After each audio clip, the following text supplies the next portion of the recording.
Welcome to a new review of the Bachmann Dukedog, finally, number 9017.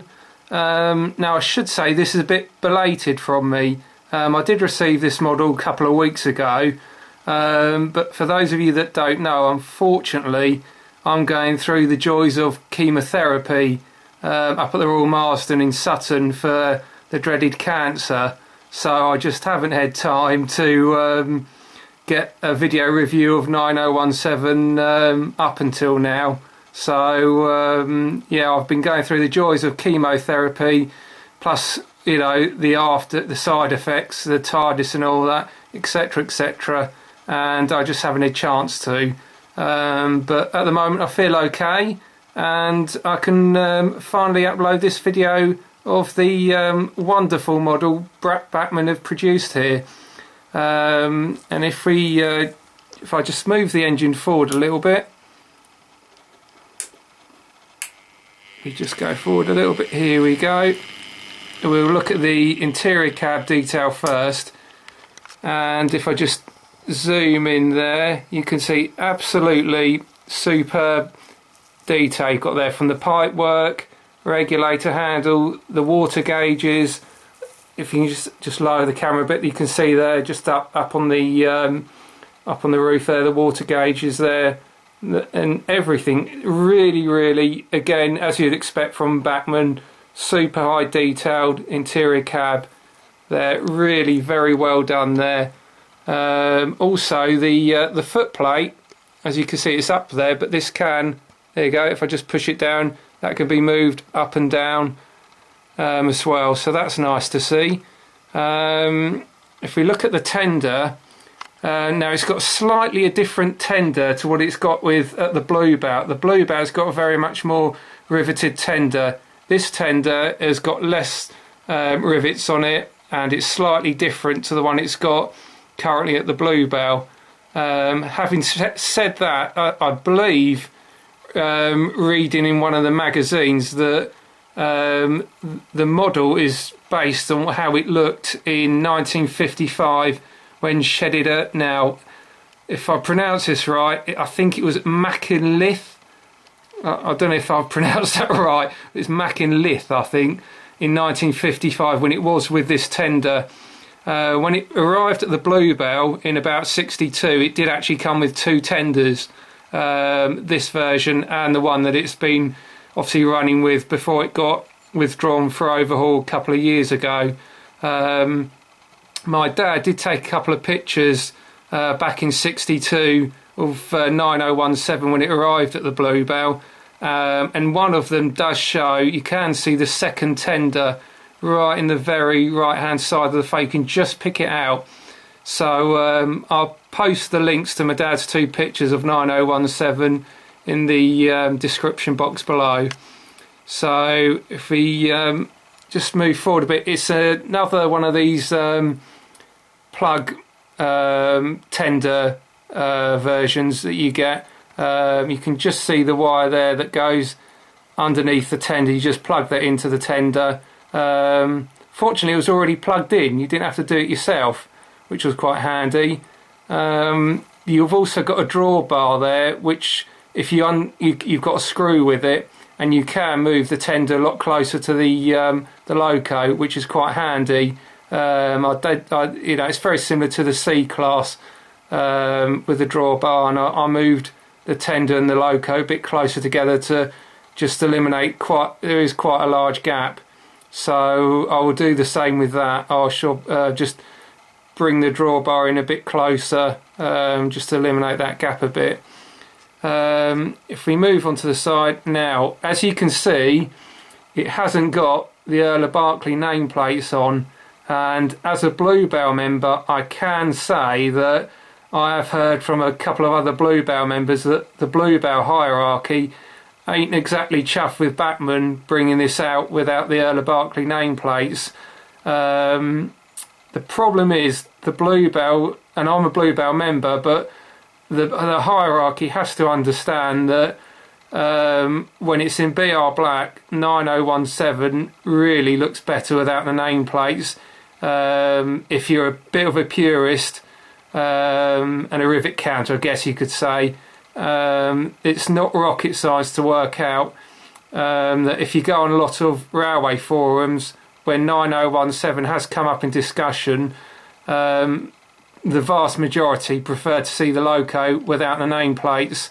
And a good example of this was it went to the South Devon Railway a couple of years back, and the nameplates were taken off straight away as soon as it arrived, albeit for a set of photo charters.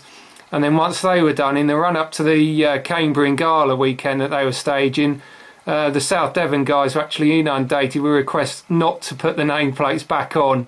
And apparently such was the volume, the South Devon guys had the feeling, well, if they're that unpopular, why do the Bluebell keep putting Earl of Berkeley nameplates on the loco?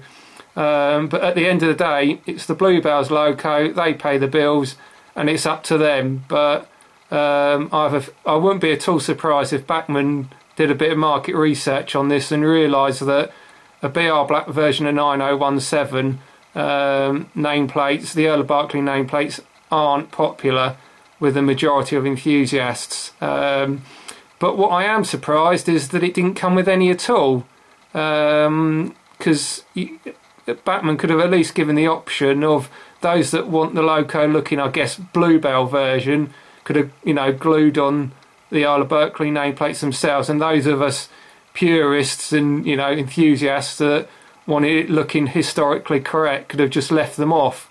But if you want nameplates on, I believe you can order them through Fox Transfers.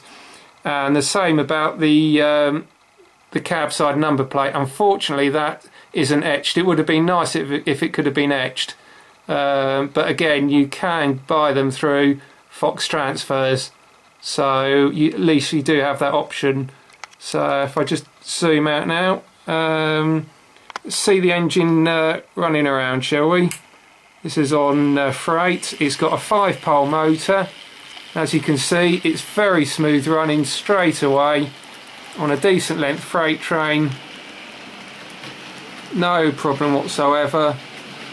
Very, very good motor.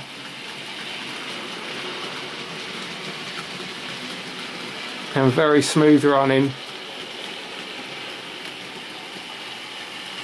So if I just slow that down again, you just stop about there.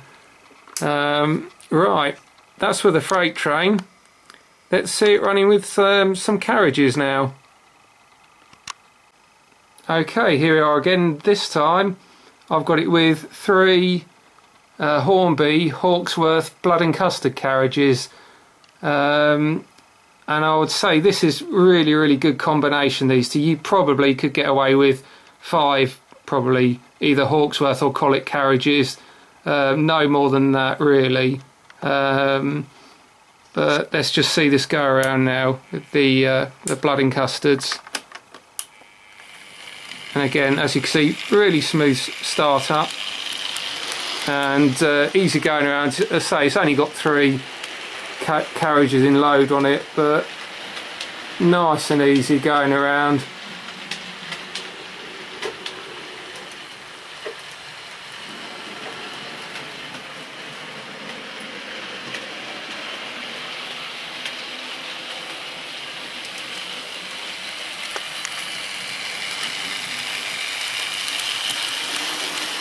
Just speed it up a bit. See, good powerful little motor you've got in that. As I say, it's a 5-pole motor, and as you can see, good acceleration to it. I'll just slow it down now. I'll just bring it there. I do. If you just hold it there, it hasn't got sprung buffers. It's a bit of a shame, but what they are metal moulded on buffers, which actually look pretty good. Better than the plasticky moulded on ones that the Duke of Gloucester one received from Hornby. They really did look awful. But as much as these are moulded on and not sprung buffers, these are metal ones, and they do actually look pretty good anyway. The tender, the coal is removable. But what I would say is, if you're going to put your own coal in there, pour the coal on top of the the mould, because it's a metal mould, and if you take the coal out, it actually leaves the tender quite light, and the weight of the coal, metal moulding coal, actually adds quite nicely to it. So if you want to add your own coal, just really pour it on top. As you can see, the actual detail in the tender as well, that the handrails there, really very good. The cost, it cost me £104 from the local model shop in Eastbourne. Sadly, that's closing down next month, in March. And there aren't any other model shops in Eastbourne, so it's going to be a case of ordering everything online now, probably through Hatton's. So it's a bit of a shame. But here we are, finally, after a 3-year wait, we got our Dukedog, and it really is worth the wait. Well done, Bachmann. This is how you make models, super high detail ones. Take note, Hornby. This is really very good. Also, just without forgetting, this is the detail pack you also get with it. There's fire irons, brake rigging, that circular thing, I believe it's to fit in the tender for sound, DCC sound socket, if you ever need one of them. But overall, the detail back, the shovels, fire irons, hooks, really very good again from Bachmann. Decent extra detail pack there. So overall, I would give this loco probably I'd say 9 out of 10. There's I can't give it 10 out of 10 because I'd have loved the cab side number plate to have been etched. As I say, albeit you can order them etched nameplates through Fox. It would have been nice just to have had that. And also the brake blocks on the tender wheels, I don't know if you can see there, are actually quite a distance from the wheels themselves.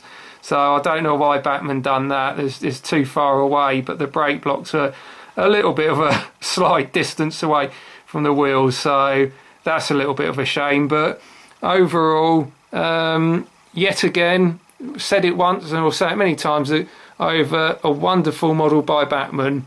And albeit we had to wait a long time, but we got there, and it really is a very excellent model of 9017. So, but that's my review. Any feedback, please post in the comments below. And thanks for listening. Cheers. Thank you.